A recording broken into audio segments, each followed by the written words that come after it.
कर्म के हिसाब से अगला जन्म, जैसा कर्म वैसा जन्म। गरुड़ पुराण के अनुसार हर जीव का पुनर्जन्म होता है, यानी वह फिर से जन्म लेता है। नमस्कार मित्रों, आप श्री कृष्ण के भक्त हैं तो कमेंट बॉक्स में लिख दीजिए जय श्री कृष्णा। गरुड़ पुराण के मुताबिक मृत्यु के बाद मनुष्य को कौन सा जन्म मिलेगा, यह उसके कर्म पूर्व जन्म के कर्मों पर निर्भर करता है। अगले और पिछले जन्म के बारे में जानने की उत्सुकता अधिकांश लोगों में होती है। अगले जन्म को लेकर लोगों के मन में जिज्ञासा होती है कि वे मनुष्य बनेंगे या पशु या फिर कीड़े मकोड़े, यदि इंसान बनेंगे। कई लोगों के मन में यह भी सवाल आता है, महिला के रूप में जन्म लेंगे या पुरुष के रूप में। हिंदू धर्म में ऐसा उल्लेख मिलता है कि जो इंसान जन्म लेता है उसकी मृत्यु अवश्य होती है, परंतु क्या आप जानते हैं कि मनुष्य मरने के बाद कौन सी योनि में जन्म लेता है? गरुड़ पुराण हिंदू धर्म के महापुराणों में से एक है। इसमें जन्म, मृत्यु और मृत्यु के बाद की घटनाओं का विस्तार पूर्वक वर्णन मिलता है। इस पुराण में ऐसी कई बातें बताई गई हैं, जिन्हें अपनाने से व्यक्ति अपने जीवन की स्थिति सुधार सकता है। इन महापुराणों में गरुड़ पुराण बहुत महत्वपूर्ण है, जो कि सनातन धर्म में किसी व्यक्ति की मृत्यु के बाद पढ़ा जाता है। गरुड़ पुराण में भगवान विष्णु और गरुड़ पक्षी के बीच बातचीत को बताया गया है। साथ ही इसमें व्यक्ति के चरित्र के बारे में भी बताया गया है। ईश्वर की दृष्टि में जो अच्छे कर्म यानी आपके काम होते हैं उसे पुण्य कहा जाता है, और जो बुरे कर्म होते हैं उन्हें पाप कहा जाता है। गरुड़ पुराण में और कठोपनिषद में उल्लेख मिलता है कि मनुष्य धरती पर जो कुछ भी पाप करता है उन सभी पापों की अलग अलग सजा बारी बारी से मिलती है। गरुड़ पुराण के अनुसार जो व्यक्ति अच्छे कर्म करता है उसे स्वर्ग में जगह मिलती है, वहीं बुरे कर्मों के लिए नरक का सामना करना पड़ता है। आज हम आपको इसी के बारे में बताने जा रहे हैं। दोस्तों, गधे, कुत्ते, बिल्ली, सांप, बंदर, गिरगिट, बकरा, भेड़िया, गाय, कछुआ, कीड़े मकोड़े, कोई पशु पक्षी, पेड़ पौधे, स्त्री में जन्म इत्यादि में हर पापी मनुष्य का जन्म होता है। पहले आपको यह जानना जरूरी है, क्या सच में पूर्ण जन्म होता है? मित्रों, इस बात को एक उदाहरण से समझते हैं। कई बार बालक जब जन्म होता है तो उनमें किसी प्रकार का दोष होता है। कई बालक किन्नर पैदा हो जाते हैं या फिर ऐसे पैदा होते हैं जिनको कोई शारीरिक दोष होता है, जैसे कोई जन्म से ही विकलांग पैदा होता है या जन्म से ही देखने में असमर्थ होता है। ऐसा भी होता है कई बच्चे को जन्म से ही मल मूत्र का द्वार नहीं होता है। ऐसा होने के पीछे विज्ञान अपना तर्क अलग ही देता है, पर हम शास्त्र के अनुसार बताएंगे इस जीवन में बच्चे को उसके पिछले जन्म के कर्मों के आधार पर कष्ट भोगना तय होता है, इसलिए शारीरिक असमर्थता पैदा होने के साथ ही आती है। गरुड़ पुराण में लिखा हुआ है कि पांडव भाइयों को अलग अलग घरों में जन्म अपने अपने कर्मों के अनुसार मिला था। गरुड़ पुराण में विस्तार से बताया गया है कि जब तक शिशु माँ की कोख में रहता है तब तक उसे पिछले जन्म का सब कुछ याद रहता है। उसे यह भी स्मरण होता है कि उसने पिछले जन्म में क्या क्या कर्म किए, और दुखी होकर वह जीव ईश्वर से यही प्रार्थना करता है कि इस जीवन में वह सत्कर्म करेगा और भगवान का नाम जपता रहेगा। शिशु माता के गर्भ से निकलकर इस पृथ्वी लोक पर आता है, ईश्वर की उसकी स्मृति खत्म कर दी जाती है, यानी कि उसके दिमाग से पिछले जन्म का बातें भुला दिया जाता है, और वह जीव फिर से सब कुछ मोह माया में कुछ ऐसा उलझ जाता है कि परमात्मा के लिए उसके पास समय ही नहीं बचता है। आइए अपने टॉपिक पर वापस आते हैं। किस क्रम के अनुसार से मिलता है अगले अलग अलग जन्म? पहले कछुए का जन्म। माता पिता को कष्ट पहुंचाने वाली संतान या भाई बहन को प्रताड़ित करने वाले मनुष्य कछुआ की योनि में जन्म लेती है। कई बार गलत कार्य करने वाले यह सोचते हैं कि कोई उन्हें देख नहीं रहा है, इसीलिए कई बार लोग ऐसे पाप कर देते हैं जिनके गंभीर परिणाम इस जीवन अलावा अगले जीवन में भी भुगतने पड़ते हैं। दोस्तों, कछुए का जीवन काल बहुत लंबा होता है। कछुआ 20 या 30 साल नहीं जीता, बल्कि उसका जीवन काल 200 से 300 वर्षों के बीच का होता है, यानी कि इस अपराध की सजा बेहद लंबी है और बहुत कठिन है। स्त्री का जन्म किसे मिलता है? गरुड़ पुराण के अनुसार जब आत्मा को नया जन्म मिलता है तो जन्म पुरुष का हो या स्त्री का, आत्मा को उस शरीर के अनुरूप व्यवहार में ढलकर अपना कर्म करना होता है। शरीर के जरिए कर्म करके ही एक आत्मा अपने जन्म के उद्देश्य को सार्थक भी बना सकती है और निरर्थक भी। अच्छे कर्म करके आत्मा मुक्ति के मार्ग की ओर अग्रसर हो सकती है और बुरे कर्म करके अपनी स्थिति को भविष्य में बदतर बना सकती है।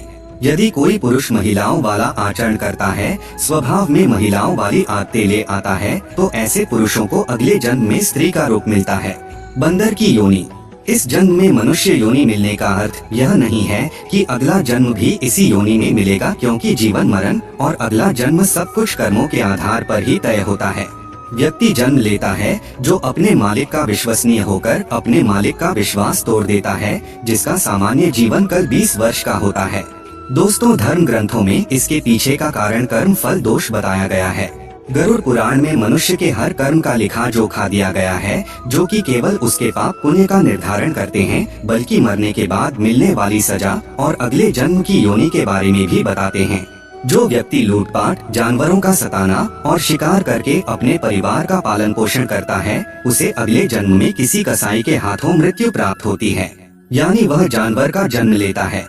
गरुड़ पुराण के मुताबिक जो व्यक्ति मृत्यु के समय भगवान का नाम लेता है तो भगवान उसकी मुक्ति का मार्ग खोल देते हैं। यही वजह है कि शास्त्रों में मरते समय राम नाम लेना महत्वपूर्ण बताया गया है। अगला है गधे का जन्म कौन भोगता है। अब यहाँ आता है कर्म फल सिद्धांत। दोस्तों, गरुड़ पुराण के अनुसार अपने सच्चे मित्र का अपमान करने वाला गधे की योनि भोगता है। गधे का जीवन काल 25 से 30 वर्षों का होता है। अगर आपका पाप क्षमा के योग्य रहा होगा तो कर्म फल सिद्धांत के अनुसार आप गधे की योनि से जल्दी ही मुक्त होकर एक साधारण मृत्यु को प्राप्त हो जाएंगे। कुत्ते के जन्म किसको मिलता है। गरुड़ पुराण में जीव के द्वारा किए जाने वाले कई तरह के पापों और उन पापों के निमित्त जो भी सजा दी जाती है, उसके बारे में भगवान विष्णु ने विस्तार से बताया है। धर्म का अपमान करने वाले, पूजा पाठ न करने वाले, जो व्यक्ति धर्म, वेद, पुराण जैसे धार्मिक ग्रंथों का अपमान करता है, हमेशा धर्म का विरोध करता है, ईश्वर के प्रति श्रद्धा भाव नहीं रखता, गरुड़ पुराण के अनुसार ऐसे लोगों का अगला जन्म श्रान यानी कुत्ते के रूप में होता है। कीड़े मकोड़े की योनि। दूसरों की निंदा करने वाला, बुरा बर्ताव करने वाला कीड़े मकोड़े के रूप में ही जन्म लेता है। यह एक ऐसी योनि है जिसमें आप कितने भी प्रतिभाशाली हो, आपने कितना भी हुनर क्यों ना हो, आपको सम्मान कभी नहीं मिलता। उदाहरण के लिए एक चींटी को ही ले लीजिए, नीचे गिरती है, फिर चलती है और मंजिल तक पहुँचे है। हम सबको इस धरती पर अलग अलग योनियों में तब तक जन्म लेना पड़ता है जब तक कि हमको मोक्ष की प्राप्ति नहीं हो जाती। जो व्यक्ति अपनों से लिया हुआ धन वापस नहीं करता या उनसे धन अर्जित करता है, मकोड़े की योनि में जन्म लेता है। योनियों का जीवन काल कितना लंबा होगा वह व्यक्ति के कर्म फल पर निर्भर करता है। छछूंदर का जन्म किसे मिलता है। जो व्यक्ति किसी चीज को चोरी करता है वह तोता बनता है। वही सुगंधित पदार्थ की चोरी करने वाला व्यक्ति छछूंदर के रूप में जन्म लेता है। किंतु यदि अपराध चोरी से बड़ा हो तो और भी कष्टदायी योनि प्राप्त होती है। किन लोगों का होता है उल्लू में पुनर्जन्म। अपनी चालाकी के चलते जो लोग दूसरों को मूर्ख बनाकर ठगी करते हैं और उनका लाभ उठा लेते हैं या काम निकलवा लेते हैं, ऐसे लोगों को मृत्यु के बाद नरक में स्थान मिलता है। साथ ही ऐसे लोग अगले जन्म में उल्लू के रूप में जन्म लेते हैं। जो व्यक्ति पराई स्त्री से संबंध बनाता है उसे कौन सा योनि भोगना पड़ता है।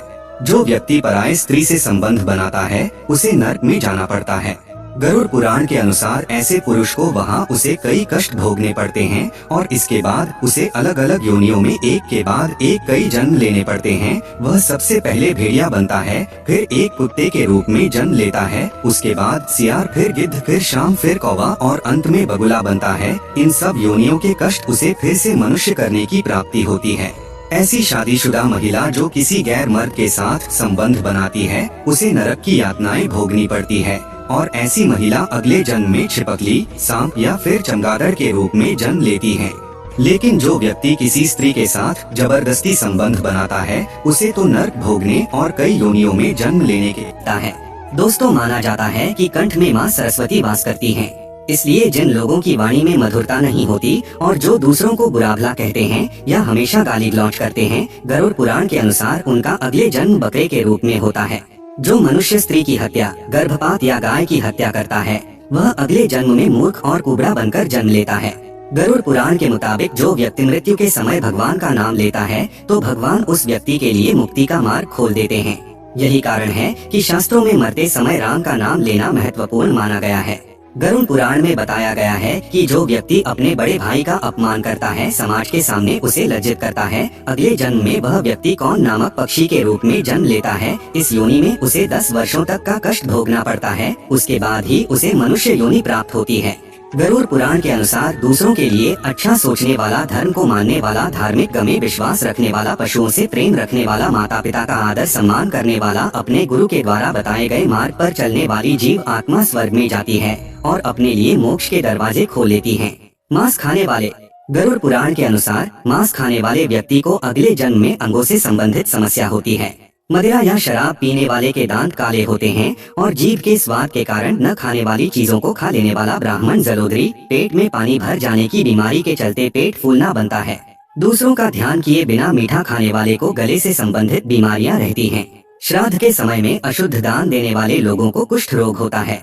लेकिन दोस्तों, यह सारी बात सुनने के बाद आपके मन में एक प्रश्न अवश्य उठा होगा कि जब हम अपने पाप कर्मों के अनुसार नरक की सजा भोग लेते हैं तो पुनर्जन्म में सजा क्यों मिलती है? क्यों हमें मनुष्य जन्म नहीं मिलता? अपनी वाहन पक्षीराज गरुड़ को स्पष्ट बताया, जो कि गरुड़ पुराण में है।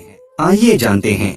कई बार जीव आत्माओं के कर्म इतने बुरे होते हैं कि जीवात्मा को नरक में भोगनी पड़ती ही है, लेकिन अगले जन्म में भी इन कर्मों का बोझ ढोना पड़ता है। जैसे कि किसी महिला के साथ दुष्कर्म करने वाली पापी आत्मा अगले जन्म में किन्नर के रूप में पैदा होती है, जैसे आपने इस वीडियो में सुने हैं। इसे हमारे धर्म ग्रंथों में कर्म फल का सिद्धांत कहा गया है, यानी कि जैसी करनी वैसी ही भरनी। पाप बड़ा है तो सजा लंबी मिलेगी और अत्यंत दुखदायी भी होगी, और यदि पाप कर्म सामान्य है तो सजा भी कम होगी। दोस्तों, मनुष्य जन्म कितना दुर्लभ है आप जान ही गए होंगे। मनुष्य की योनि में जन्म लेना चाहते हैं या जीवन मृत्यु के इस कर्म चक्र से निकलना चाहते हैं तो इस जन्म में अच्छे कर्म और ईश्वर की भक्ति करें।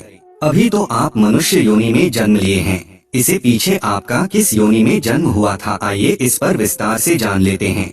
जाति स्मरण के प्रयोग के लिए ध्यान को जारी रखते हुए आप जब भी बिस्तर पर सोने जाएं तब आंखें बंद करके उल्टे क्रम में अपनी दिनचर्या के घटनाक्रम को याद करें।